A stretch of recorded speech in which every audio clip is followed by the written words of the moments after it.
off. Yeah, that's fine. It's very distracting. How? It's very distracting. This is distracting. It's fine. Just stop looking at yourself. Do you not find it distracting to be able to see yourself? No, I'm really vain. So, no. That's why it's distracting. Oh, no, I don't. I'm not like a goldfish or a magpie. I don't get distracted from that perspective. But like, I have ADHD. I am literally like a magpie. Ooh, no, shiny. I'm just like, okay, everything's still fine.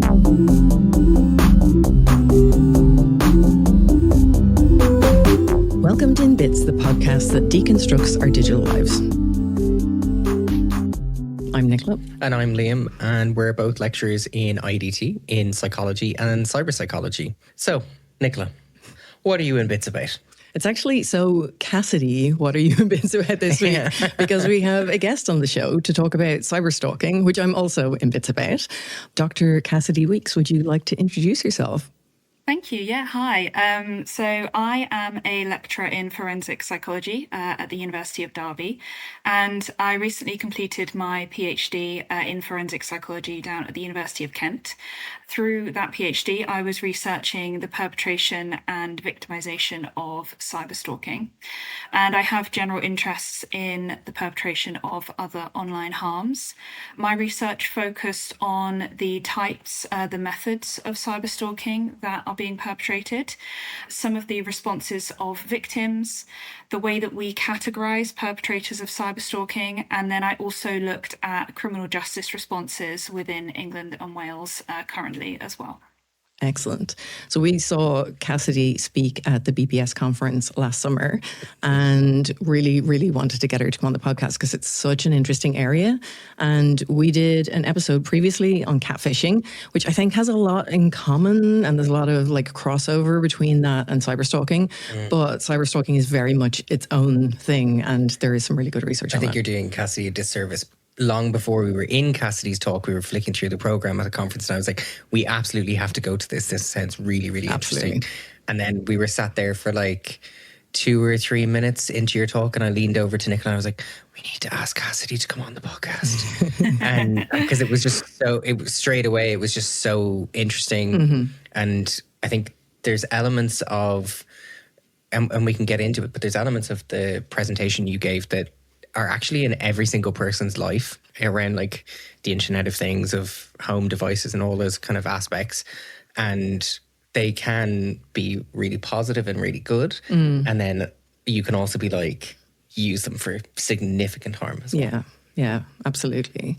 So before we go any further, we had one episode. Our last episode had no content warning because I made sure it didn't. But every other episode has had a content warning, and this one is no exception. So we will be discussing cyberstalking, which involves like quite abusive behavior, domestic abuse, domestic violence, coercive control, those kinds of things. And then the impact on victims as well, which can be psychologically quite traumatic. So if that is difficult for anyone, please take care of yourselves, or if you'd prefer to skip this episode, please do that. And we will put some resources in the show notes as well for anyone who wants to find out more or needs some mental health Support. Yep. Yes. We all need some mental health, but supports is the word I was looking for. So I suppose let's start with like what is cyberstalking, if we were to define it? Sure. So I think what's important, first of all, is to understand the links between traditional stalking and cyberstalking.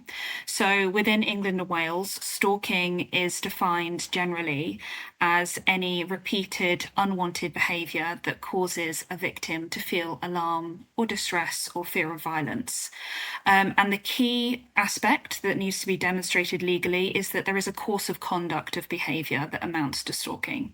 So this means 2 or more incidents of this unwanted intrusive behaviour, and generally that needs to occur within a 6-month time frame.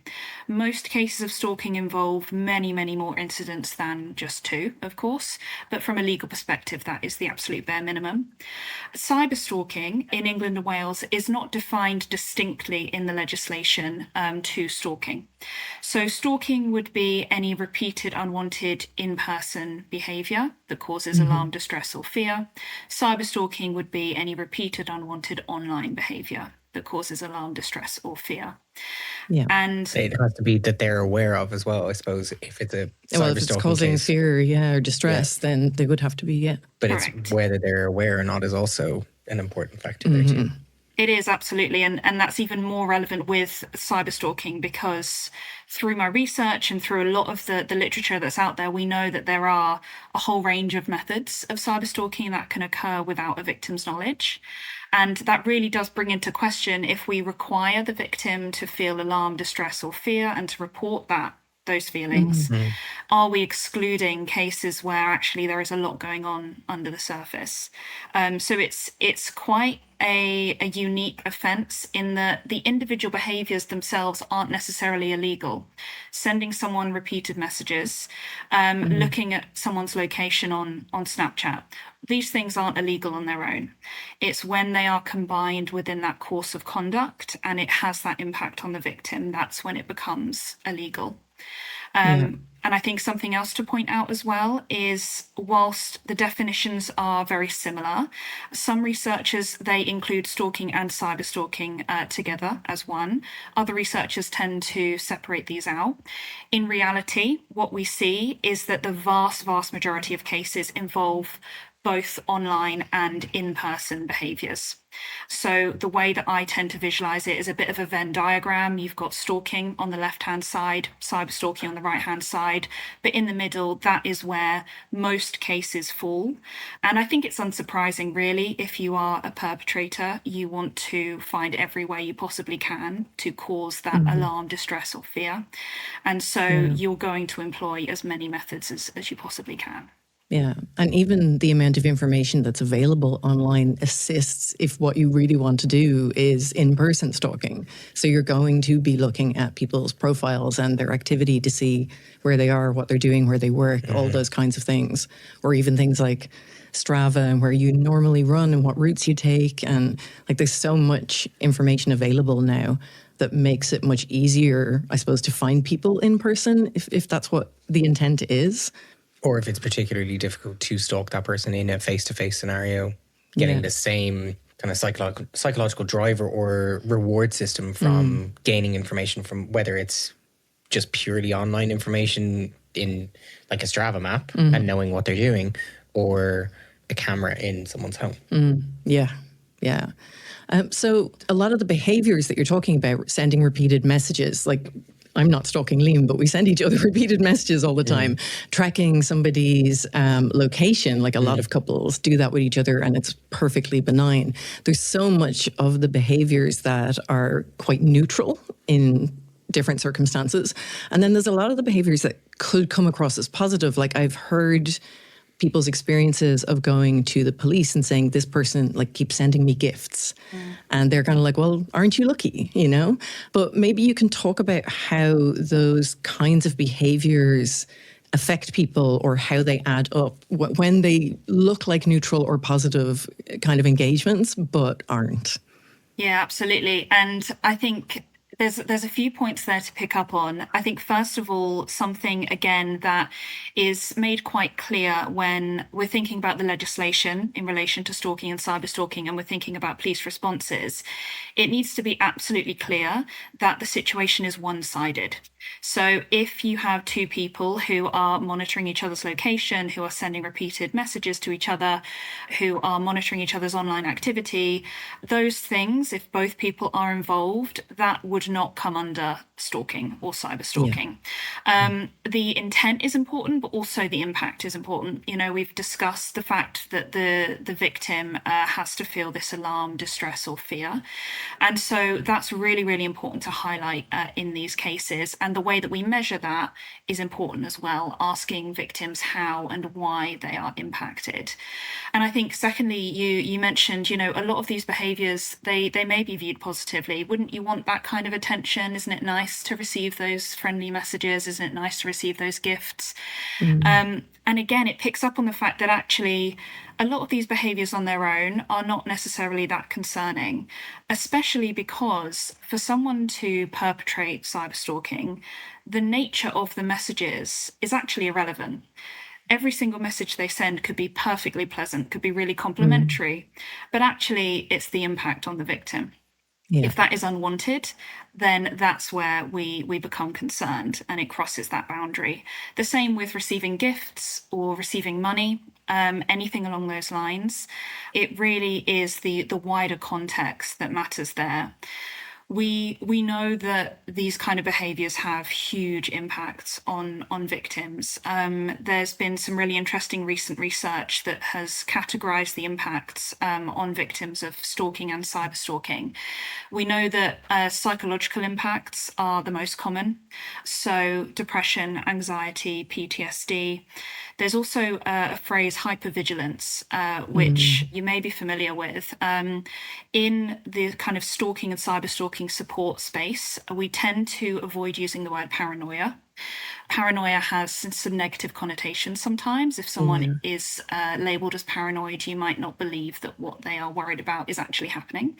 And so we try to move away from that word, and instead that hypervigilance, and that's where that comes into play. So it's really constantly living on edge, looking over your shoulder, wondering who's nearby, wondering what's going to happen. We know that can have a huge impact on victims psychologically. You've then got the physical aspects. So cyberstalking and stalking victimization can actually have an impact on physical health. So it can affect a victim's sleep. It can affect their ability to look after themselves, to eat, to exercise. It can even cause them to be put onto medication if they're really struggling to manage the situation. And so it can actually have a really physical impact as well. And then the final two categories, you've got practical impact. So this is anything that the victim has to change about their life. So this could be they may need to change their routines. They may need to change the time of day that they go to work, the route that they take to work, the time that they pick up the children from school, all those kind of things. They may even need to move house if they really don't feel safe where they're currently living. They may also need to change, particularly with those cases involving the online behaviours, a lot about what they do online. So they may need to delete their social media accounts. They may need to remove certain apps from their phone. They may need to get a new phone if they think their device has been compromised in any way. And especially in the day and age that we live in, so much of our life obviously is tied to our phones. And if you have a job, for example, where you use your mobile number to contact clients, to keep in touch with people, that can have a huge impact on you personally, but also on your work as well. And then that final category, and this is something that came up in research quite recently, which I thought was really interesting, is actually impact on others around the victim. So this is children, family, partners, friends, colleagues. And this hadn't really been researched previously. And it was found that actually a lot of victims of stalking and cyberstalking report that the situation really does impact those around them. This can be directly from the perpetrator actually contacting the victim's family and friends, but also it can be indirectly as well. The victim, is going through this situation and they're having to reach out for support from family and friends, and this can really have an impact on others around them as well. So I think overall there's a good amount of research at the moment, and it's ongoing, into how detrimental cyberstalking can be. And that really helps to inform how we then can support victims and help people through this. And a lot of what stands out for me is from the beginning of that, while you're talking, I'm like, the elements of things like paranoia, the change in language, there's a heavy element of and you both kind of said it. And I was like, even the way, imagine if a member of law enforcement said to you, well, oh, look at you. It's a very condescending, victim blaming approach to take. And then as you move through the different kind of paradigms, it's all the victim has to do something. The victim has to change their behavior. The victim has to, or the person who's being targeted has to change their elements of their identity, both online or offline. And it's not the onus on the other person who's the perpetrator. Yeah. And even in terms of gathering evidence, the victim has to keep all the messages. They can't just delete them, get rid of them. They've got to be there as a resource for the police to use, which means that you always have it there to look at rather than being able to get rid of it and just kind of forget about it, and to be able to see the body of history of messages or whatever it is. I don't know if you listened to the podcast Stalked from the BBC. It was about Hannah Mossman Moore, Karen what's her name? Karen Cadwalder. Oh, yeah. Was the producer on it. She had been stalked by somebody that she had met in person who was actually pretending to be somebody else. So he was catfishing, but in person. And other people sort of knew him. So she thought within the London fashion scene that he was well known and he was somebody interesting. And she made friends with him. And he ended up stalking her, but also still talking to her at the same time, pretending it wasn't him. It's very, very strange. But one of the things that I took from it was the impact on the other people around you. You know, her parents felt bad. Maybe they'd given her too much freedom, or maybe they'd encouraged her to do too much stuff, because she was like in her 20s when it happened. Her partner at the time, that relationship was really impacted because this person was sending photographs of the two of them, and it just made things really, really difficult. It made her withdraw from all of her friends. She didn't know who to trust. She didn't know who was doing this. And that impact, that not having social support anymore, is hugely, hugely problematic. She's completely isolated. Yeah. And then some people just won't be believed either. You know, they'll think you did something, or there'll be some victim blaming. So I can see that having a really substantial impact. Yeah. There were a couple of other things that you said that kind of made me think. So the one about social media and having to change your behavior, obviously that's problematic if you've got like a lot of friends on a platform. But if that's your work, and you have followers, like many, many followers, having to change that is really, really difficult, and it might impact your income and all sorts of stuff like that as well. But one thing that you said a little while back was about intent. And I think that's really interesting, because I don't know whether this is the case, but are some stalkers delusional in that they think that this is wanted behavior? And so they think they're doing something romantic and lovely, and they're just pursuing their love interest, but the person on the other end isn't interested. Yeah, absolutely. There's various different motivations for stalking and cyberstalking. And again, I think this is why it's such a complicated offence. It's such a complex crime to research and to investigate and to experience, because not only are the methods through which it's done so varied, but also there can be so many different motivations behind it. Essentially, motivations can be grouped into 5 categories. So this was Mullen et al. In 1999 who came up with this typology. It's the most commonly referenced motivational typology of stalking perpetrators. Some of my research investigated whether these motivational groups could be applied to cyberstalking perpetrators. And I generally found that yes, they could. And it can be quite helpful to look at these motivations to understand, first of all, why perpetrators conduct this kind of behaviour, but also whether we can then predict future behaviours based on the motivational group. So you mentioned that some stalking perpetrators may be delusional. They may actually believe that what they're doing is going to encourage the victim to get back with them, and that is absolutely the case. So the first motivational group, rejected. So these are individuals who have been in a relationship with the victim, the relationship has broken down, they then target the victim, and their motivation can actually switch between reconciliation and revenge. It can go back and forth between the two, it can involve just one, but essentially they will target the victim after the breakdown of the relationship, and the stalking or cyberstalking that they are engaged in replaces the relationship that they had with the victim. And these cases tend to go on for quite a long time. They tend to be intense.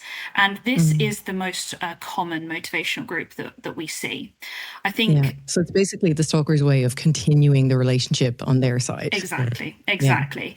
Yeah. There is a little bit of a misconception, which I do think is improving in recent times, but there's a bit of a misconception that stalking especially, but cyberstalking as well, is often conducted by a stranger. It's someone hiding in the bushes. It's someone following you home. And actually, we see most often it's conducted by an ex-partner. And so that group is a really, really important group to look at. And they do often have delusional beliefs. They do often believe that the result of their behavior will be that they can reconcile with the victim and continue their relationship where they left off. The other motivational groups, you've got the resentful perpetrators. So these perpetrators, they perceive themselves to be the victim of an injustice, and they target the individual who they believe was the cause of that injustice. Resentful and rejected perpetrators do have similarities, particularly those that are targeting the victim for revenge. So resentful perpetrators, they believe that they were done wrong. This is why they're targeting the victim. This can be quite an intense form of stalking and cyberstalking perpetration, and they will keep going until they believe that the victim has paid for what they've done, essentially. So what kind of things would that involve? Like, someone, maybe they asked somebody out and they said no, or they expressed interest and somebody wasn't interested, those kinds of things, or is it broader than that? So resentful can be quite broad, and actually I think this is quite an interesting group because it can include individuals who are targeting more than one victim. A good example of this is someone who perhaps was fired and they believe they were wrongfully fired. They may then target their old boss. They may send letters, they may send emails, they may turn up at the workplace because they believe that they were done wrong. They were the victim of this injustice. If that doesn't get them anywhere, they may actually then move on to someone else within the company. So maybe they would go up the ladder. They would move on to someone in the corporate office, for example. And again, if that doesn't get them anywhere, they might move on to their local MP and get them involved. And so this group, whilst they have one particular target, they might actually move from victim to victim if they don't believe that their efforts are achieving what they want them to achieve. Okay, that's really interesting. But it's good because it differentiates out between this romantic aspect to stalking and cyberstalking that we often see, and then moving to obviously this kind of seeking justice mentality as well. It's interesting how much perceived injustice can drive a lot of negative behavior. You see the same thing in radicalization. The first step in radicalization is a sense of perceived or real injustice, but it doesn't have to be real at all. And I imagine in this case, it's perceived injustice as well. It doesn't have to be real either. Correct. Yeah, it can be either. There are cases where someone was genuinely fired and they believe that they were fired for the wrong reasons. But we've also had cases where, they've essentially created this scenario, in their head, and they've targeted, from our perspective, would be someone random, but from their perspective, that is the person that's caused them this upset. Yeah. Yeah, so they've created their own story. Well, they've fully rationalized it. Exactly. Yeah. Exactly. And then you've got the next group of perpetrators. So these are labeled as intimacy seekers. So these perpetrators target a victim in order to establish a relationship with them. So usually the perpetrator and the victim have met. They have met completely outside of a romantic context. The perpetrator has then come to believe that the victim is their one true love and they are destined to be with this victim. They will then stalk or cyberstalk the victim in an effort to establish that relationship. Sometimes we see this, for example, with an individual who went into a shop. They were helped by a shop assistant, and they have then taken that as a sign that they are meant to be with this person. They're meant to establish a relationship with them. And these individuals will often stalk or cyberstalk for quite a long time. They will keep going and stick to this same victim because they do believe that is their destiny to be with this person. And then the fourth group is the incompetent suitor perpetrator. And there are a couple of similarities with intimacy seeker in that the context is similar. So this person is aiming to establish a romantic connection. The key difference between the two groups is the incompetent suitors generally are seeking a sexual encounter with the victim rather than a relationship. They don't necessarily believe that they are destined to be with the victim, but they would like to have a sexual or romantic encounter with the victim. These perpetrators, they can be quite intense. They may lack understanding of the typical dating rituals that a reasonable person would engage in. But also, if their efforts aren't reciprocated, they may move on to someone else. So unlike the intimacy seekers, they don't tend to stalk for long periods of time.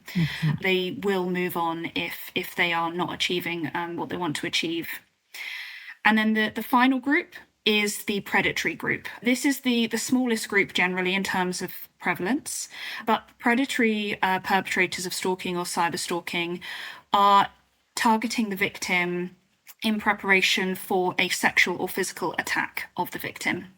These cases are more common in stalking really than cyberstalking, because the perpetrator is physically conducting surveillance of the victim, they're planning an attack of the victim. These cases are rare. Usually the perpetrator and the victim in these instances are strangers, they're not known to each other, and it's not always fully known why the perpetrator has identified that victim and targeted them. But they will engage in surveillance, they'll engage in monitoring in preparation for an attack. So the intimacy seekers kind of remind me the behaviors we spoke about in online dating. So we talk about like someone who works in hospitality or works in retail and they're being paid to be nice and be helpful, and men misconstruing that person being nice for, oh, that person's attracted to me and I now need to escalate far beyond what I should be doing. Well, men tend to overread those signals of friendliness as attraction, whereas women tend to underread them. As you were talking about those intimacy seekers, I wrote gender ? Because I was wondering, is there, in any of these categories, is there a gender difference? Is there gender difference across cyberstalking overall? Or does it depend on the motivation of the stalker? So generally we see that perpetrators are more likely to be male and victims more likely to be female. It's pretty much in line with most domestic abuse cases, violent offences, things like that. There is some research to suggest that actually cyberstalking can sometimes be more likely to be committed by a female perpetrator. And I think it's interesting because, as with many of the online offences, if not most of them, your gender and your physical capabilities, your physical appearance actually doesn't play a huge role. Going back to that definition, you can cause quite significant alarm, distress, or fear without actually being very physically aggressive or physically violent.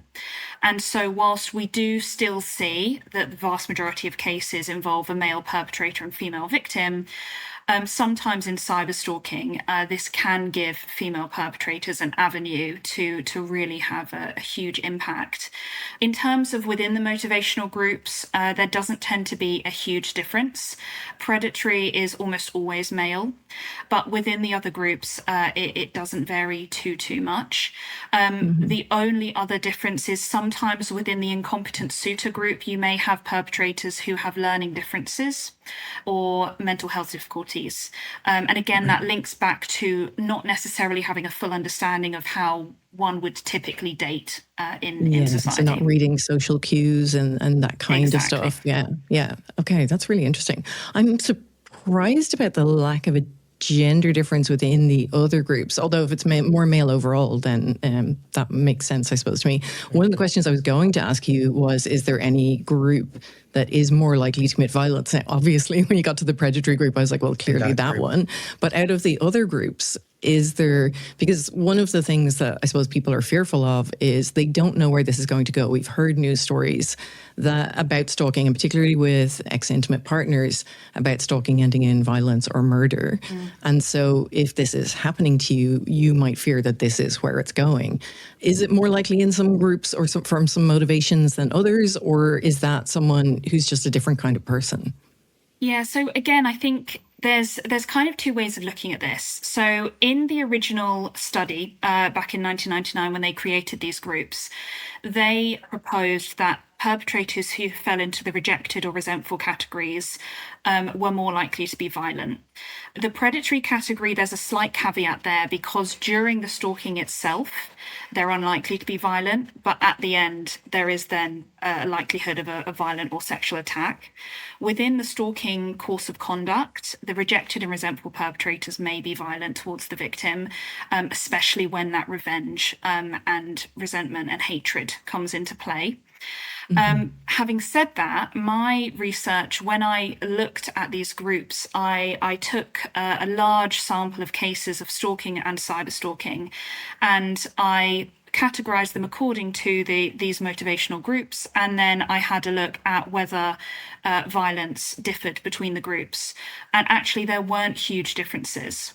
So I think what's important to remember when we're talking about these groups is it can be really helpful for a victim to understand why a perpetrator might be engaging in these behaviors. But what we shouldn't be doing is using these groups to predict future behaviors or risk of harm. This is not a risk assessment or risk screening tool. There are lots of risk assessment tools available, some of which have a lot more research than others, and that's ongoing. But we shouldn't be using these to predict risk of future harm or violence. But they can give sometimes they can give victims a better idea of why they are in this situation. Yeah. I imagine, like, with an ex-intimate partner, like, it's a bit more obvious maybe why, that it's either revenge or control maybe, or wanting to get back together. With someone that you don't know, or that you only know a little, who turns to this kind of behavior, that would be much more confusing, like why somebody is engaging in this. But see, that's what I was thinking. While you're talking, I'm thinking the impact or the role of like media's portrayal. So like the cases of stalking or cyberstalking we see are the predatory, violent formats. And then more recently, I'm pretty sure it's Baby Reindeer, isn't it? The Netflix series, like that starts in those kind of resentful behaviors. The person is an intimacy seeker at the beginning, and then starts to move through to like a more violent form of stalking. And it is both a in-person stalking and an online. Do you think that starts to have an impact on public awareness of stalking behavior? And as a researcher, is it an accurate portrayal? So Baby Reindeer brings a few thoughts to mind.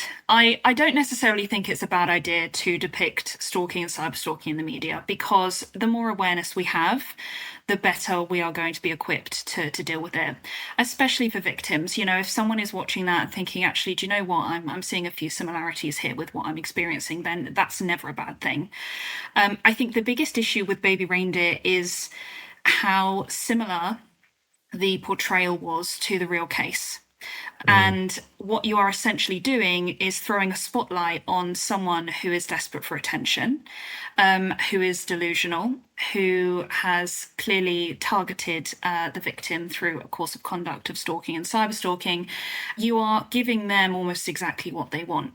And so I think it was an interesting depiction because it did demonstrate that victims aren't perfect. Sometimes victims react in different ways. They may re-engage in contact with the perpetrator. They may approach the perpetrator. They may have different reactions to the situation. And so I think that was quite important. However, I think the real life consequences maybe weren't fully considered. And we saw in another series that comes to mind is You on Netflix as well. That was kind of semi-recent, and again that kind of depicted these stalking behaviors, and that one's obviously a fictional, a little bit more far-fetched, but I think in general, we are seeing accurate depictions to an extent. We then have to consider, is this going to help victims, or is this actually going to give publicity to the people that it shouldn't? Yeah. The kind of glorification aspect of it, or attention. Yeah. It reminds me of like how mass shootings are reported, that there's always so much focus on the victim and who they were and what a surprise it was because they were such a family man and those kinds of things, rather than on the victims of the crime. Or the same with a lot of domestic murders, particularly family annihilation. In Ireland, in the press, it's always about the man. And well, he was played GAA and involved in the local community and always showed up at church, and he's just killed like his wife and 3 children. So it feels a bit like that to me, like the attention's in the wrong place when it's done badly. But they're the cases that become quite high profile. They are naturally going to get a lot more attention, and our perceptions of stalking or cyberstalking are on a much more extreme scale than potentially what are the more prevalent cases of either an immediate past intimate relationship that has gone wrong where the person can try to continue that relationship, or the kind of justice seeking ones as well. Yeah. There's been a couple of cases recently which I'm finding hard to fit into the categories. Do you come across many that span categories or that just don't fit within those at all? Yeah, we do. We definitely do. There are sometimes cases where the perpetrator has quite significant mental health difficulties or mental health disorders. They often don't fit into a category very neatly. You can also have cases that span a couple of different categories, again, particularly between that rejected and resentful groups. And it's certainly not a perfect approach to categorizing cases. I actually found in my research it can sometimes be more useful to categorize cases depending on the extent of online behaviors involved. So you have cases that are exclusively offline. There's no cyber element at all. You've got those cases that have an online and an offline element. And then you have the exclusively cyberstalking cases that occur just online. My research found that was the most kind of natural way of grouping the cases. And I think we don't yet know what the implications of that might be. We don't yet know what the utility of that might be for police or for victim supporters or for further research. But I think it's interesting that that's what separates them rather than those motivations. I found that they could be grouped by motivation the vast majority of the time. But again, it didn't necessarily predict things. So it has pros and cons at the end of the day. Yeah. Did you find grouping them according to how they stalked, whether it was online, mixed or offline, that there were particular characteristics of those groups at all? So my research was based more on information from the victims. So we were lacking the kind of more detail about the perpetrators, and hopefully going forward, that is definitely something I'd like to look at, because back when I started my research and I began the PhD, that was one of my key thoughts was, surely someone who is perpetrating this in person, they differ quite a lot from someone who's perpetrating this just online. You know, we know that the victims may differ, we know that the methods differ, but actually, can we identify how these perpetrators differ? So I think it's a really interesting area for research. Yeah, because like with a lot of things, it feels like there's a lot more risk to going out in person following someone than just sending emails. You can feel like you're more anonymous and safer that way. They can't see who you really are. So you've maybe got that online disinhibition effect. Someone who would never stalk in person maybe starts stalking online. Absolutely, yeah. And maybe then progresses. Like, it's hard to know, isn't it? Yeah, it's quite interesting. You talked about, you know, violence, and when we say violence, we usually mean physical violence, but there's other ways of kind of committing violent acts against people. Like destroying somebody's life is quite a violent act, even if you don't physically go near them. And I'm thinking about things like, you know, destroying somebody's reputation, which seems to be something that I've seen in various stories, like the podcast Stalked with Hannah in it.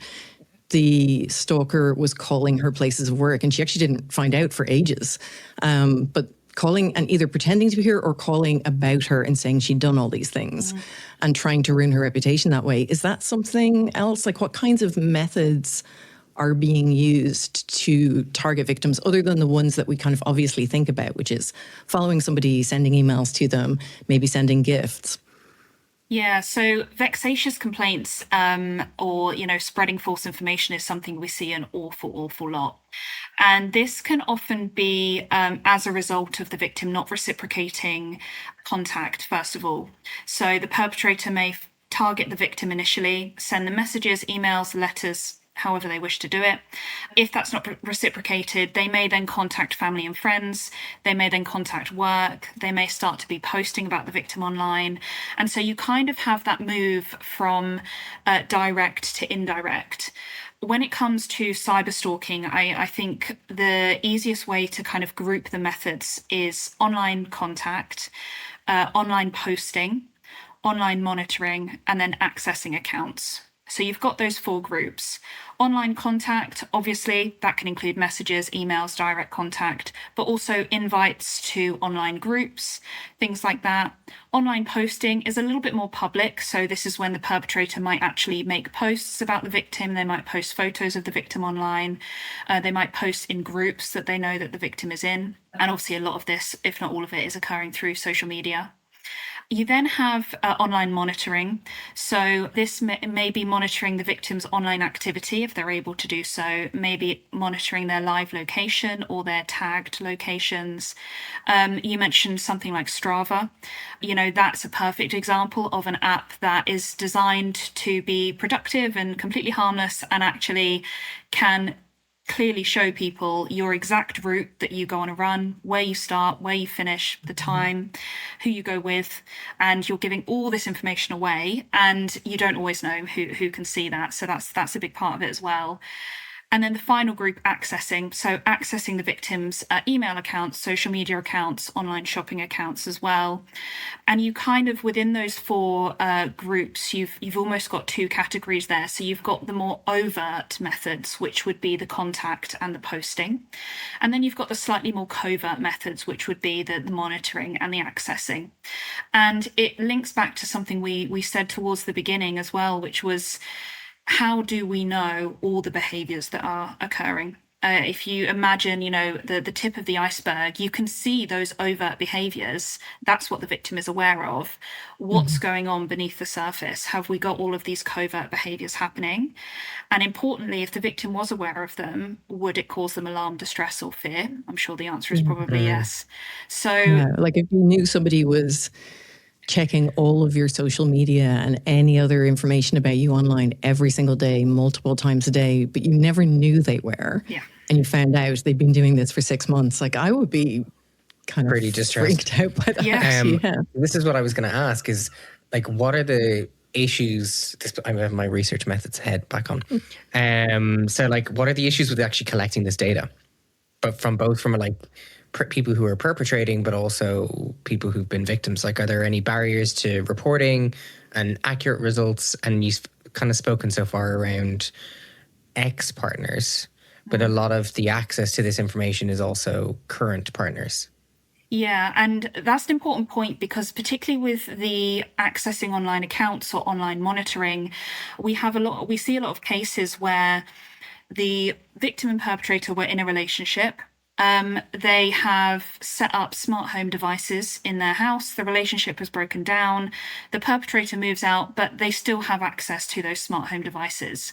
So they can see what you are saying to your smart speaker. They can see when you change the temperature in your house. They maybe can see your camera doorbell. And we also see it in cases with children involved. So if the perpetrator and victim have a child, they have shared custody, they can use the child's iPad, tablet, phone to monitor what the other person is doing. And so there's definitely elements of stalking and cyberstalking that actually can be set up during a relationship. And whilst if it occurs during the relationship, it would come under domestic abuse or coercive control or potentially malicious communications. Once that relationship has broken down, that then crosses the barrier into stalking or cyberstalking. So a lot of these methods, they can be set up quite covertly and also quite harmlessly. Initially, when you set up the smart device, you probably weren't imagining that it was going to be used in a negative way in the future. To do that, Yeah, but it just shows that like actually you they wouldn't be can. thinking that your thermostat would be giving away useful information, but of course it tells somebody when you're home or not, or it can be used remotely to change the temperature on you. Or devices in your house, Yeah, to like mess with someone, interrupting those changing TV shows. Like the technology is significantly advanced. So, and even things like if you've set up a system on your router to, prevent your children looking at pornography and stuff, then you have a list of every single thing that everybody in the house is looking at. So you can monitor every bit of history online. And I imagine in coercive control cases, the perpetrator often will put something onto the victim's phone that keylogs and tracks everything they're doing. And that could still be there once that relationship is over as well, without them realizing. Yeah, I mean, there's even adverts for stalker apps. They call themselves, they can be disguised as a calculator or something like that. And so, if a victim doesn't have a huge lot of technological experience, they may not check these things. I mean, on an iPhone, for example, an app can be hidden away in the kind of app archives. It doesn't need to appear on the home screen, and actually it can be running in the background the whole time.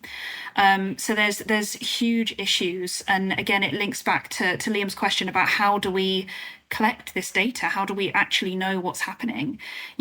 I was fortunate in my research that I had some really, really rich data from victims, which was obtained through the Stalking Helpline, Susie Lamplugh Trust, who I've worked with previously. But to get information from perpetrators, we know that perpetrators don't admit to their behaviours. They don't recognise the impact of their behaviours. And so that can cause significant issues if we are trying to understand stalking and cyberstalking better. And the other aspect to consider as well is from a police perspective. When they are trying to gather evidence, the victim can give them as much as possible, but once again, the responsibility is on the victim from the beginning. Yeah. It's the victim who has to recognise the impact. They have to feel the alarm, distress, or fear. They then have to recognise the methods that they are experiencing of stalking or cyberstalking. They have to keep a record. They have to take screenshots. They have to report to the police. And so much of the responsibility is on the victim, that I am of the opinion once it is reported to the police, there really needs to be a push for the police to be able to improve their digital forensics, to gather this kind of evidence, to make sure that we are looking at as much as possible. Yeah, and to see the full scope of the behaviours, because the covert behaviours won't be seen by the victim. They won't know about those. Absolutely. Yeah. And it could be much deeper than even the victim thinks. Yeah, it's so awful. Like I've listened to people's experiences of this, and it's just, whether you know the person or not, it really doesn't impact the level of terror that people feel, except that if you don't know them, you really don't know who it is. And so you never know if they're nearby or not. And you could be talking to them. It could be somebody you know. It could be somebody you don't know. And when they seem to know a lot about you, then you start to distrust everybody that you know because you don't know who it is. It's, it's really the only dark. form of perpetrator reporting I can think of would be where they're seeking that, like, almost like within like hacking culture, they seek kind of praise or recognition or glory, like you spoke about earlier. That's the only cohort that might represent themselves in terms of coming forward. And they're probably afterwards. not And even then, a representative sample of all stalkers, because the ones who are delusional and intimacy seeking don't think they're stalkers, right? They're like, this person is the one for me, and they're sending me, they might even interpret, and I've seen this with celebrity stalking, that message they put on Instagram was for me because they said this specific thing and it has meaning for me. And it was a symbol to represent our love. And, eventually we'll be together. So they're not going to talk about why they're stalking somebody because they don't think that they are. So yeah, I imagine collecting data from that side is very, very difficult. What are the effective interventions? We've talked about like all of the horror. We need to move to... Oh, I was going to ask about personality traits before we... Okay. Yeah? Is that okay? Do we know anything about who's more likely to become stalkers in terms of personality or types of people? And then we'll talk about intervention. We have to move to happy at some point.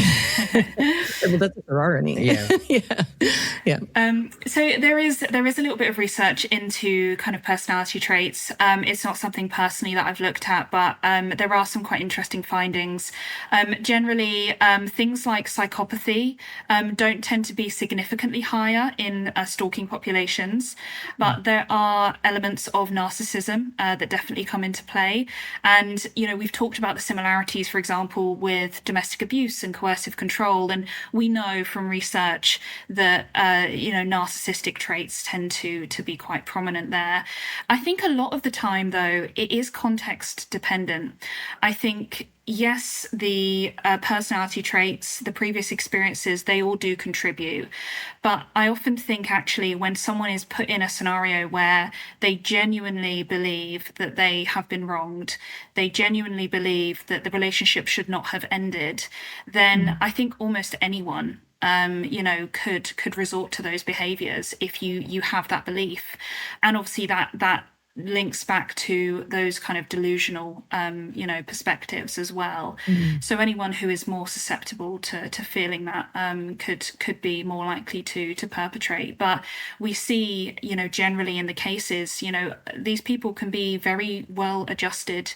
Perpetrators can have full-time jobs, they have families, they are seemingly adjusted to society, and then something happens and there's that flick of a switch, and suddenly they decide that that's what they need to do. So it really does vary. Okay. Interventions? Yeah. I have another couple of questions after that then. So we're not going to end on a high note. But in terms of the different categories of stalking we've spoken about, the different motivations, is there a best practice approach for the individual to take, so the person who's being targeted? And again, this goes back to like onus on the person who's being targeted again, which isn't great. But then is there a best practice for enforcement as well? Sure. So generally our advice to victims is in 3 stages. So step 1, which is really key, is to cease all contact with the perpetrator. Some victims and some individuals have a belief that I need to send them one final message. I need to say to them, look, leave me alone. I don't want to hear from you. And actually, by not responding, you are sending that message in itself. That is enough. And so we recommend against any contact with the perpetrator, first of all. The second step is to then start keeping a detailed record, a detailed log. So every single time something happens, writing down the date, the time, the location, any evidence you have. If it was physically in a public place, they came up to you, there may be CCTV. If it's online, you can take screenshots of comments, posts, messages, that kind of thing. Keeping a really detailed log can make the difference between securing an investigation and not. So it can be super, super important. And then that third stage is report to the police. We are seeing a slight improvement with how the police are dealing with stalking and cyberstalking cases. Historically, it's not been great.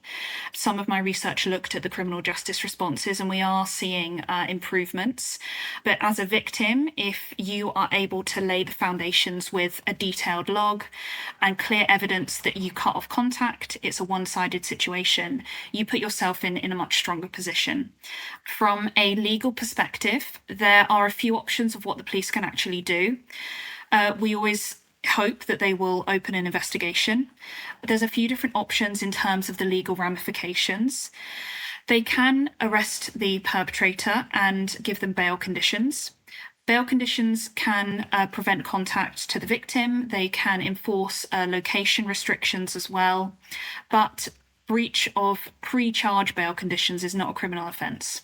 And so whilst it can provide a little bit of short-term relief, it's not a long-term plan.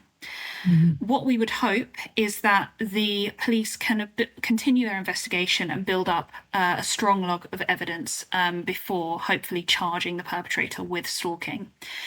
Something that came into play in late 2019 was a legal order called a stalking protection order. And these were introduced to hopefully give victims a quicker response to stalking and cyberstalking. So a stalking protection order can actually be applied for by the police whilst the investigation is still continuing. And this is key because with stalking and cyberstalking, this isn't an offence that happens one time and it's reported to the police and that's it. This is ongoing, and so the victim has to keep enduring that for as long as the investigation continues. So if there's something that can be put into place during that time, it's going to alleviate the impact on the victim.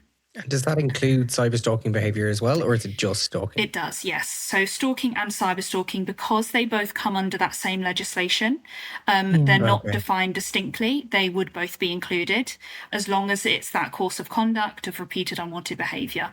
So with like things like hacking behaviour, there's in bail conditions often there's like they're not allowed access to devices or there are restrictions in place there. Does that happen in cyberstalking cases too? It can do, yes. They can enforce that the perpetrator actually give their devices to the police whilst the investigation continues. Not only... I imagine there's forensic evidence on them as well. Exactly, so. Yeah. And, you know, the benefit of that is twofold, because you can then gather the evidence, but also you're potentially stopping the perpetrator from continuing their online behaviours.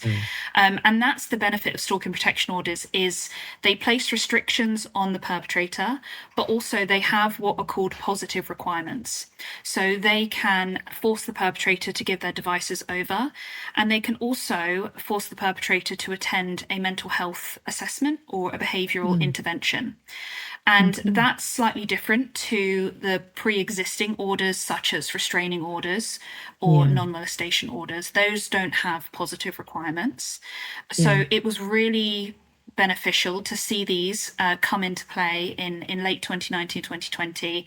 They are still underused, but they have been reviewed and generally they are deemed as quite effective. I think now the priority is raising awareness of them. There are still a lot of police forces that don't use them, but they are really useful tools to not only stop the behaviours, but also protect the victims. Yeah. And of course, they work when you know who the person stalking you is, but not if you don't know who it is. And so I imagine it's more difficult in those cases because trying to track somebody down is just incredibly difficult.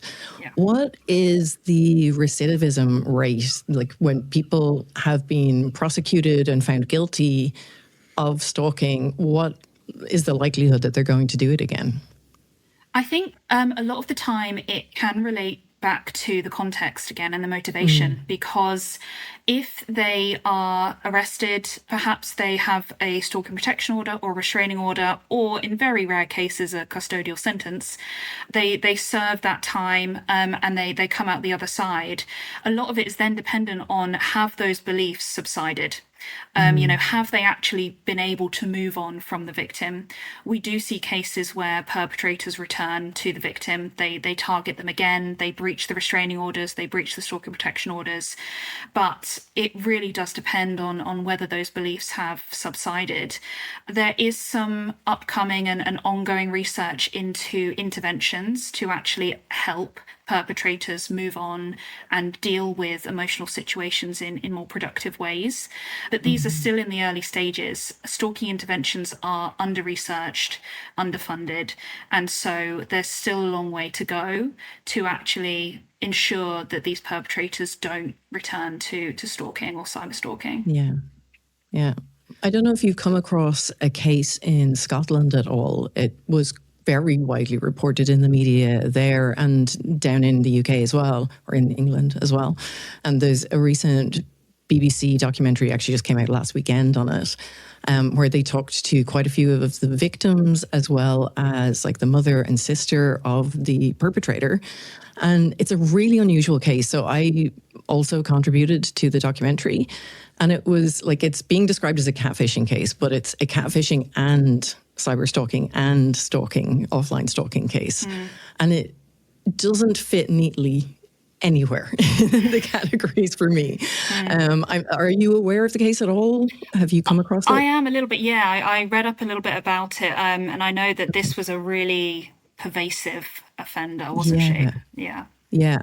So she committed like a number of offences and ended up the first set of offences, there were 18 offences, and she initially pled not guilty, but she eventually pled guilty to them. So Adele Rennie, the first time she was convicted, it was of 18 counts, 4 of indecent communication, 4 counts of sexual coercion, and 10 counts of stalking. So they did have a stalking crime. Yeah. What's the word I'm looking for? And she pled guilty to those. She was sentenced and served half the time and came out and didn't do anything for a little while. I think it was a couple of years. And then did exactly the same thing again. So she was creating male profiles and using a voice changing app to make her voice sound like a man. And she was communicating with women in her local area, not too far away at all. So she could actually go see them. And she frequently did, acting as somebody else. But a lot of online communication, a lot of phone calls, a lot of texting. And then when she acted as herself, she would pretend to be the florist delivering flowers or things like that. She also knew a lot of the women in real life, just casually through friends or through working with people. And so there was some connection there. She went back to jail. She's in jail at the moment for the 4th time. So every time she's come back out, like one of the last times she came out was within 3 days that she contacted one of her previous victims. And she doesn't seem to be able to stop. And before this, her mother had said she just didn't recognize that she'd done anything wrong. But now she seems to, or at least she's released a statement saying that she does and that they were innocent victims. As someone who appears to be a compulsive liar, it's hard to know whether or not that's actually the case. But I am interested in that. Like, it appears to be quite compulsive behavior for her because she knows she'll go back to prison. She's talked about how difficult it is being in prison and that she wouldn't survive it again, but then immediately did the same behavior in exactly the same way. To the front door with a set of flowers. Yeah. And didn't even change her approach so that it was immediately obvious to, like, the women who had initially been targeted had found out who she was. Like, they basically did their own investigation. They had their WhatsApp group together, and they were the ones who also discovered that she was continuing to do it. And she didn't change anything about her approach at all. So it was immediately obvious to them. It was exactly the same step-by-step process. And I'm just curious, like, what you think or what might the motivations or the driving behavior of someone like that be? Yeah, I think to me that comes across as an addiction, essentially. It's that fixation with doing it. You said yourself, she knows she's just come out of prison. She's breaching the restraining order. She knows she's going to go straight back in there, and she still can't help herself. And whether she is delusional or whether she knows exactly what she's doing probably remains to be seen. But to me, there is almost an element of addiction there. She is obsessed and fixated with this kind of behavior.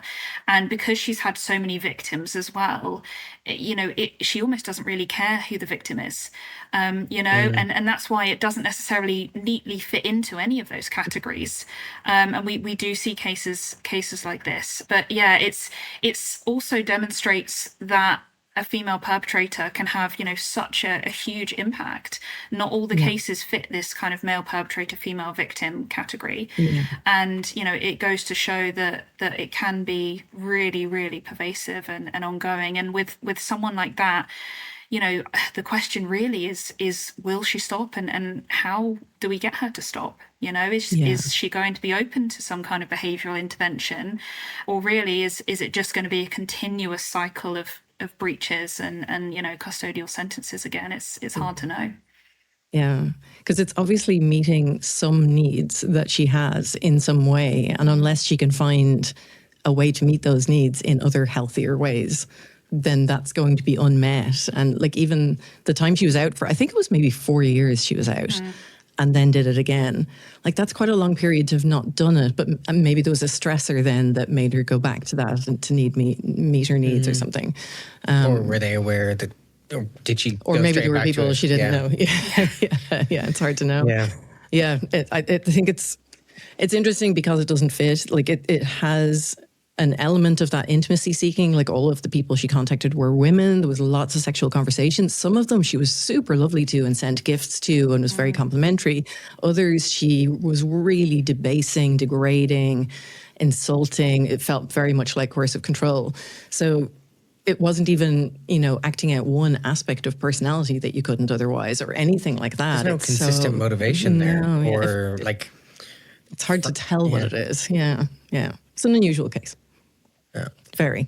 And she was young and well-liked offline. She wasn't like a loner or unliked by other people. So it wasn't that either. It's just really an interesting one. But are they stereotypes in cyberstalking or stalking cases that this person has to be aloof or a loner, or these... Or are they unsuccessful just socially. Yeah, or are they just like a normal person who... No, I'm not going to say snaps, but like they there's a change, or there's a life event that changes their behavior. Yeah, they can have lived a perfectly normal life. Not necessarily any kind of childhood traumas. They can live a comfortable life. They can have a stable family, stable finances.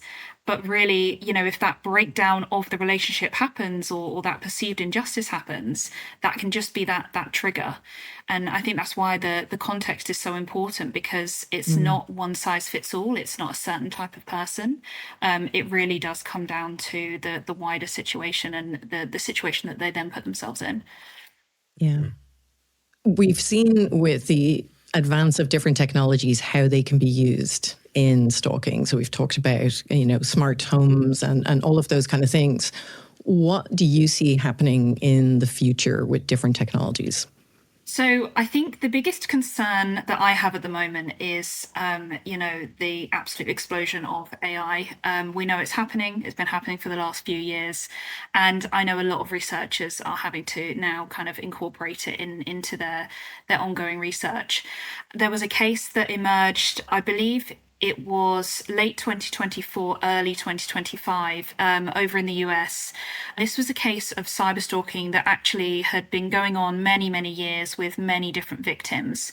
But what this perpetrator had done was, at one point, he was targeting a professor at a university, and he gathered personal information about her. And he actually designed an AI chatbot. He fed the information into this AI chatbot, and he then uploaded this chatbot onto a public website. So people would go onto this website, they would use this chatbot, and it would impersonate the victim and give out her private information, including... I remember reading about this. Yeah. It was shocking. It was down to her address, her work address, her date of birth, all these kind of things. And it would even encourage the users to visit her. And it just goes to show that as soon as we think we've caught up, something else comes along, that a new method comes along. And I think it sheds a lot of light on potentially where cyberstalking perpetration can go next. Alongside AI chatbots, I imagine that there's going to be a whole influx of other technologies that just make this offence, so much more pervasive. I'm thinking like even with Grok and it's just thinking nudifying, nudifying, unconsensual nudifying, and even the creation of child sexual abuse materials. I listened to a podcast yesterday about a woman who had these images created of her, but they'd gone back. She grew up online. They'd gone back and found her when she was 14 and created the nude images and put her in different poses and covered her in various liquids. And that's child sexual abuse material of yourself that you're seeing. Yeah. And that's so degrading. And so people feel very humiliated by it. Particularly people in the public eye, are often targets of this. And at the moment, there's just thousands of images being generated a day of this kind of stuff. And I can see how that could be used for reputational damage, to upset and cause somebody quite extreme distress if that's your purpose in the stalking. Like so many of these things, like Grok being able to do that, it's so immediately obvious to women what was going to be the first thing that was done with something like that. And yet these platforms roll them out with no guardrails for that kind of thing at all. But even that particular, the guy making the chatbot, encouraging people to visit, it's almost like this voyeuristic level of stalking behavior as well. So it's adding an additional layer of both harm and like the kind of characteristics to define it as stalking or cyber stalking, and then the level of psychological trauma of that would be even further. Never mind the person who the chatbot is designed about interacting with it themselves.